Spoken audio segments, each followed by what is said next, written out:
We talked about a little bit in the last video an entrepreneurial spirit that can at times invade a church. Another side product that can come out of that kind of a heart is what I would like to call an unhealthy autonomy.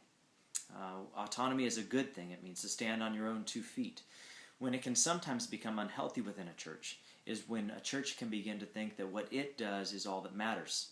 What it does is the only focus. We talked about that a little bit in the last video. When a church hits about 100 to 200 people, what can kind of begin to creep in is that thought that we can kind of do it on our own. We don't need other people. We don't need other things. We can focus on our own kids ministry. We can do our own youth ministry. We can do our own elderly ministry. We can do our own couples ministry because we have just enough people that we can run autonomously without having to stretch beyond. I think that can lead to some pretty unhealthy places because it can make you focus on just your 4 walls.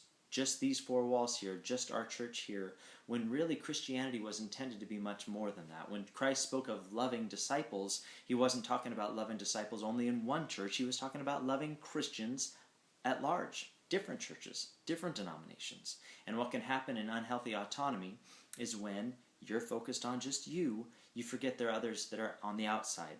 Maybe churches that do need help with youth ministry. Maybe churches that could use some help with their worship ministry. Maybe some churches that would like to partner up with things like couples ministry.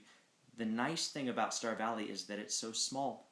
Many of you love that it's so small. I love that it's so small.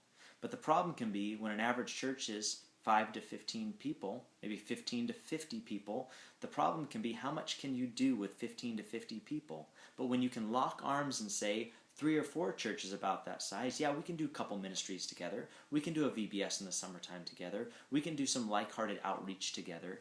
It becomes stronger. It becomes more impacting. It becomes a unit that travels well together, not just an unhealthy autonomy of these 4 walls, but a like-heartedness that says we're going to lock arms for the glory of God. That's the vision of One Heart.